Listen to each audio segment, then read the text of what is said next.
Muling sinampahan sa Office of the Ombudsman ang dating kalihim ng Finance na si Executive Secretary Ralph Recto kaugnay ng 60 billion peso fund transfer mula PhilHealth patungong National Treasury. Ayon sa complainant na si dating PhilHealth Independent Director at dating Department of Health Special Advisor na si Tony Liatzon, pasok sa threshold ng ill-gotten wealth ang isu sa paglilipat ng pondo. Maliban sa plunder ay sinampahan din ito ng Liatzon ng technical malversation dahil sa paglilipat ng pondo gayong nakalaan ito para sa PhilHealth. Isinampa din ng reklamong graft at iba pang paglabag. Dami din sa reklamong iba pang matataas na opisyal ng gobyerno na sina Finance Acting Secretary Frederick Go, Budget Acting Secretary Rolando Toledo, Health Secretary Ted Herbosa at si dating PhilHealth President at CEO Emmanuel Ledesma. Bakit umano naglipat ng pondo gayong marami ang nakikahus na makakuha ng agarang serbisyong medikal? Isa sa mga nilarawan ni Liatzon ay ang naging sitwasyon ng namayapang veteranong mamahayag na si Boy Gonzales na nagpalipat-lipat sa 4 na public hospital bago binawian ng buhay. Hindi raw pwedeng walang managot sa pagnanakaw ng pondo matapos ideklara ng Korte Suprema na unconstitutional ang fund transfer. So, ganun na lang ba yun? Sorry nagkamali kami. Paano naman yung pera? Ang hirap ng buhay ngayon. At sa lahat ng pwede nating, sorry for the word, nakawan, ba't kalusugan ng tao? Matatanda na noong 2024, ipinag-utos ng Department of Finance ang paglilipat ng reserve fund ng 89.9 billion pesos sa National Treasury. Taong 2025, wala nang natanggap na pondo para sa subsidiya ang state health insurer. Ang gobyerno nakapaglipat ng 60 billion pesos bago lumabas ang kautusan ng Korte Suprema noong nakaraang taon na itigil ang paglilipat sa natitirang pondo at ibalik ang mga naililipat na pera. Gayet ni Liatzon, hindi na dapat hinintay ng mga opisyal ang ruling ng Supreme Court noong December 2025. Ayon sa dating health official, ikinarga sa 2026 budget ang pondo at walang ginawang pagkabalik ng pera ang gobyerno. Ibig sabihin, walang binayaran. Naisahan tayo ng 2 beses. Actually, 3 beses, triple jeopardy.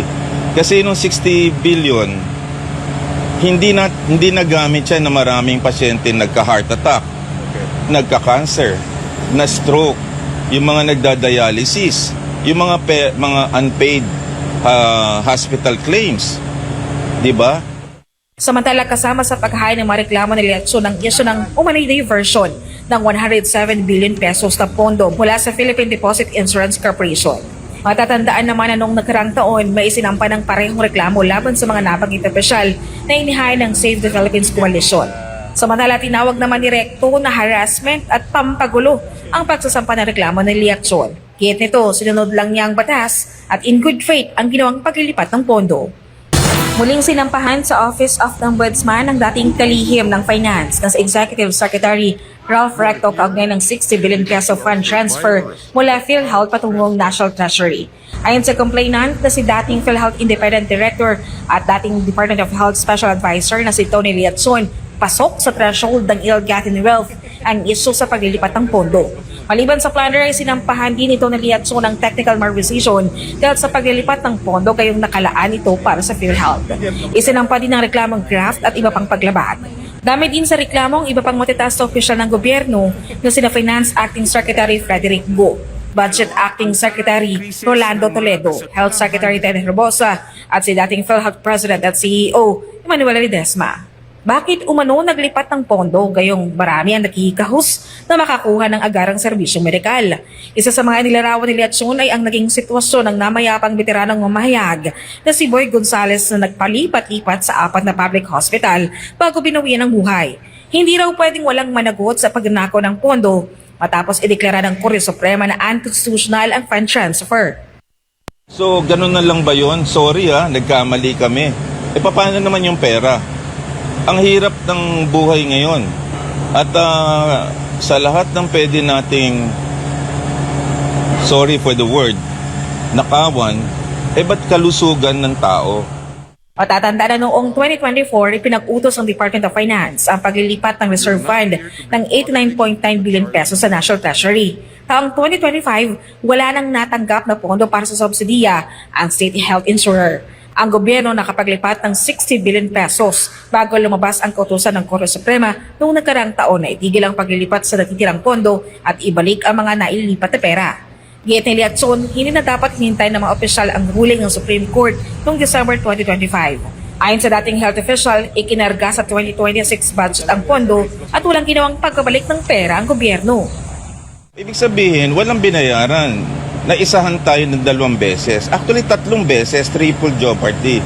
Kasi nung 60 billion, hindi nagamit siya na maraming pasyente nagka-heart attack, nagka-cancer, na-stroke, yung mga nagda-dialysis, yung mga unpaid hospital claims. Di ba? Samantala, kasama sa paghahain ng mga reklamo ni Liatzon ang isyu ng umanay diversion ng 107 billion pesos na pondo mula sa Philippine Deposit Insurance Corporation. Matatandaan naman na noong nakaraang taon, may isinampa ng parehong reklamo laban sa mga nabanggit na opisyal na inihain ng Save the Philippines Coalition. Samantala, tinawag naman ni Recto na harassment at pampagulo ang pagsasampa ng reklamo ni Liatzon. Kahit nito, sinunod lang niya ang batas at in good faith ang ginawang paglilipat ng pondo.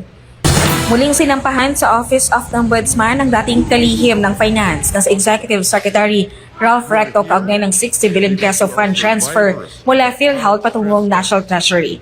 Ayon sa complainant na si dating PhilHealth Independent Director at dating Department of Health Special Advisor na si Tony Liatzon, pasok sa threshold ng ill-gotten wealth ang isyu sa paglilipat ng pondo. Maliban sa plunder ay sinampahan din ito ng Liatzon ng technical malversation dahil sa paglilipat ng pondo gayong nakalaan ito para sa PhilHealth. Isinampa din ng reklamong graft at iba pang paglabag. Dami din sa reklamong iba pang matataas na opisyal ng gobyerno na sina Finance Acting Secretary Frederick Go, Budget Acting Secretary Rolando Toledo, Health Secretary Ted Herbosa at si dating PhilHealth President at CEO Emmanuel Ledesma. Bakit umano naglipat ng pondo gayong marami ang nakikahus na makakuha ng agarang serbisyong medikal? Isa sa mga nilarawan ni Liatzon ay ang naging sitwasyon ng namayapang veteranong mamahayag na si Boy Gonzales na nagpalipat-lipat sa 4 na public hospital bago binawian ng buhay. Hindi raw pwedeng walang managot sa pagnanakaw ng pondo matapos ideklara ng Korte Suprema na unconstitutional ang fund transfer. So, ganun na lang ba yun? Sorry nagkamali kami. Paano naman yung pera? Ang hirap ng buhay ngayon. At sa lahat ng pwede nating, sorry for the word, nakawan, ba't kalusugan ng tao? Matatandaan na noong 2024, pinag-utos ng Department of Finance ang paglilipat ng reserve fund ng 89.9 billion pesos sa National Treasury. Taong 2025, wala nang natanggap na pondo para sa subsidiya ang state health insurer.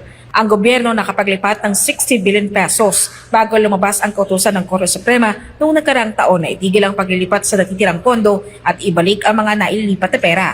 Gate ni Liatzon, hindi na dapat hinintay ng mga opisyal ang ruling ng Supreme Court noong December 2025. Ayon sa dating health official, ikinarga sa 2026 budget ang pondo at walang ginawang pagbabalik ng pera ang gobyerno. Ibig sabihin, walang binayaran. Naisahan tayo ng 2 beses. Actually, 3 beses, triple jeopardy. Kasi nung 60 billion, hindi nagamit siya na maraming pasyente nagka-heart attack, nagka-cancer, na-stroke, yung mga nagda-dialysis, yung mga unpaid hospital claims. Di ba? Samantala, kasama sa paghahain ng mga reklamo ni Liatzon ang isyu ng umanay diversion ng 107 billion pesos na pondo mula sa Philippine Deposit Insurance Corporation. Matatandaan naman na noong nakaraang taon, may isinampa ng parehong reklamo laban sa mga nabanggit na opisyal na inihain ng Save the Philippines Coalition. Samantala, tinawag naman ni Recto na harassment at pampagulo ang pagsasampa ng reklamo ni Liatzon. Kahit nito, sinunod lang niya ang batas at in good faith ang ginawang paglilipat ng pondo.